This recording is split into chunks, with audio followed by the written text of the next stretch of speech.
Welcome back to another episode of Dentside Depot. Today I'm going to show you how to break down a Dana 60 Kingpin to get your axle from this all the way to this. So let's get right into it. Now I already broke down the other side on this axle and I did it crazy fast. I got it done in like 15 to 20 minutes, and that is just completely way faster than it usually takes. It almost always takes at least an hour to get one side done, but this particular axle is in pretty good shape. So let's see if this side is any better, or is at least just as good, I would say. All right, so I've already taken the brake calipers off. That's just a sliding piece. This guy right here, you just hit it with a hammer and a screwdriver, or I did it with a easier way is just to use an air chisel and just push it out. That piece alone can cost you 10 minutes or more time depending on how it goes. So now we're taking the hub off. And we got 6 bolts here. And they are, what do we got? 5/32 Allen head. All right. And just keep in mind, I am kind of doing this with one hand here. Actually, you know what? Let me set the camera up so I'm not one-handed here. All right. So the way I like to do this is I'm going to take my glove bag on here. I don't really. So this should pop off pretty easily. I'm just putting a flat bladed tool in, and I'm trying not to damage the hub. You could also use a plastic tool. It popped out pretty easy. Just hit the end of the screwdriver with a hammer, and that comes off, and you'll see there's a little rubber gasket right here. Unfortunately, this axle has factory hubs in it, which is definitely what I like to use for my trucks. So next we got a snap ring. And let's see, you can see right here, I have noticed that sometimes you'll find a truck that has 2 of these snap rings, and other times they only have 1. And I'm suspecting that I only have 1 on this truck. And that seems to be the case, and I definitely have to put my camera down again here. So all I'm doing is getting my snap ring out, and I'm just using some kind of pry tool, anything. You could definitely use a snap ring tool if you wanted to, but you want to try and get behind it, pull it back.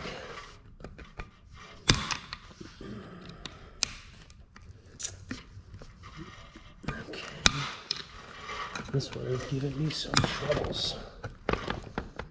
There we go. All right. So all I did was I pulled it apart so it would start being on the outside piece of the hub, and then I just use my tool, go around like that, and then that's out. I'm gonna start piling my parts up on a rag over here. It doesn't matter that it's dirty because they're all gonna get washed in the bench anyway. Also, make sure your hub's on free before you start pulling it out. There we go, rings behind there. Now, we have a spring-loaded hub. There we go. Boom, boom. All right, now we got a snap ring right here. Let's see, just want to get it separated a little bit from the face. There we go. And these will just pull right off once you just separate them a little bit. I've noticed that for whatever reason, snap ring pliers don't work really well on this particular one. Right, go over to a flathead screwdriver. I might go flying, we'll see. Nope. Pull that guy out. There we go. Making sure to keep all my parts now. This guy should pop out. This axle is in remarkably really good condition for being a Pennsylvania Dana 60. Usually these things are not in this nice of a shape. I can't believe how good a look I'm having. All right. So now we look down and in, and there's going to be 2 nuts. And you could probably maybe do this with a screwdriver and a hammer, but you're definitely going to want this tool. So you get it down in there, just like that, and your tool's on there. I'm going to pop these out really quick off camera, and then I'm going to show you the next step. All right, I got the first one off, and now you can see there's a little spider gear in there, and it looks like this one was not installed correctly, because you're supposed to have a couple of the tangs on the spider gear bent forward to lock that outer hub into place where it can't move. So let's remove the spider washer here. And I think actually, now that I think about it, I think the other one on the other side was actually behind the inner one. So someone that didn't know really what they were doing had this apart at some point in time, because it definitely was not installed correctly. There you go. You're going to want 2 new ones of these before you go to reinstall. So now we have the inner. Now you can see it's already loose. So whoever installed this did not do it correctly. At some point it should not be loose like that. Highly recommend that you get this tool. You can get them off Amazon. They're not expensive. You do not need a snap-on one. Large sockets like this, unless you're doing this every single day, you do not need a snap-on variant. Cheap Chinese one works just fine. Okay, we got the second one off. Put that in our parts pile. Now we have the outer bearing and race, and we're going to be able to pull the hub off. Hub and rotor. Let's see what we got here. Okay.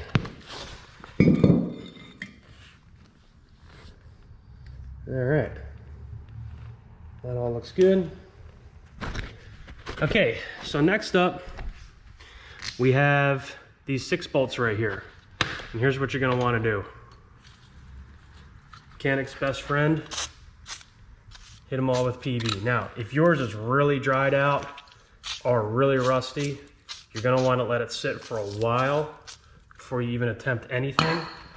This one is in really good condition, so I'm not even gonna let it sit for that long. And if it is really, really bad, you're gonna wanna hit all of these bolts with heat one at a time and make sure you're taking them off with heat, because the last thing you wanna do is have it spin on you or snap or whatever, and then you're really gonna be in for a headache because you're gonna have to cut it off with a whiz wheel. So what I'm gonna do now is I'm gonna break these 6 free. I'm gonna break them by hand first, and then I'm gonna hit them with an impact gun, and then I'll show you how to get this spindle off. All right, I'm on to the last nut here. All right, this thing is coming apart like a dream. I can't even believe it. All right, next step, you need to release this spindle from the face of the hub or whatever you want to call it. So take a rubber mallet and just start hitting it right here. This is not indicative of what usually is going to happen with these axles. Northeast, this one is already coming loose.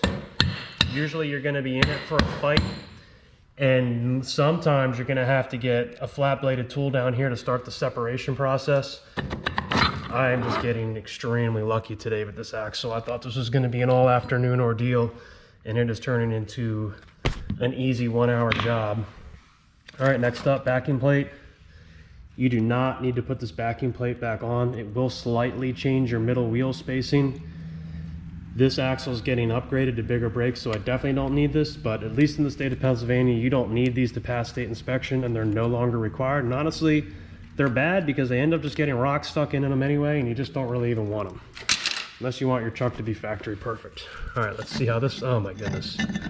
This is just a dream. Look at that. We are also not going to reuse the brake caliper bracket. That is going to get replaced with a brake upgrade. And that brings us to the final step. So we have the top Kingpin plate, and then we have the bottom one.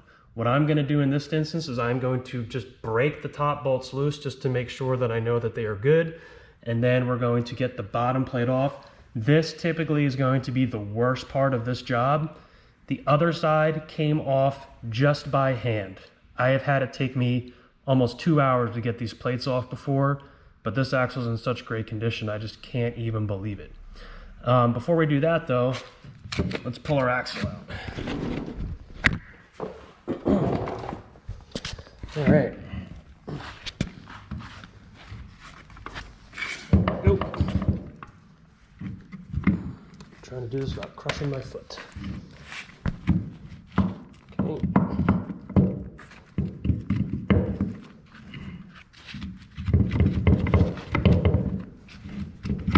There we go. All right. And voila. There's nothing you need to release inside the pumpkin. To get these out, we have a nice bearing surface here and on the other side, and we're going to replace these seals, even though these ones are in really nice shape.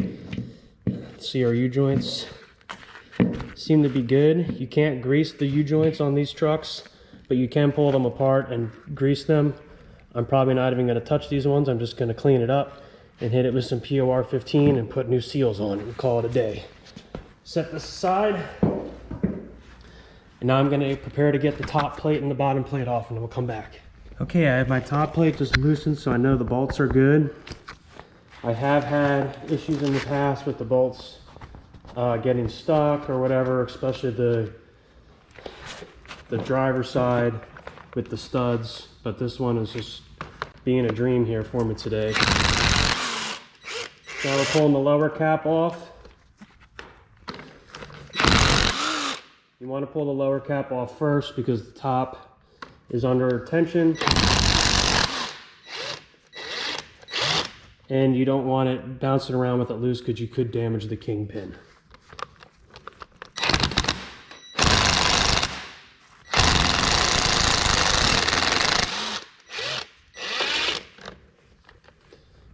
Okay.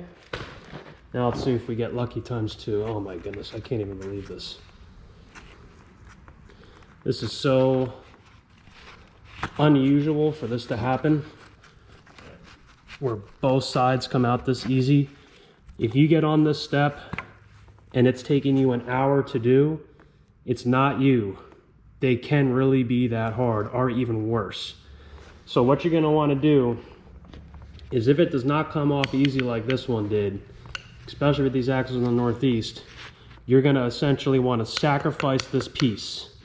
And by sacrificing, I mean you're gonna take an air chisel and you're gonna chisel here and you're gonna try and spin it out. Keep spinning it around clockwise or counterclockwise each way.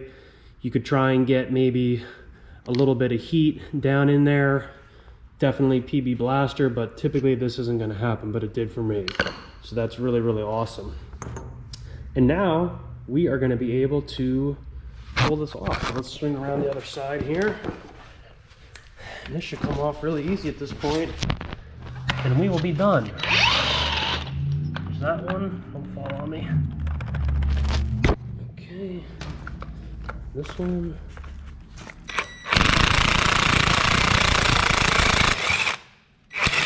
There we go.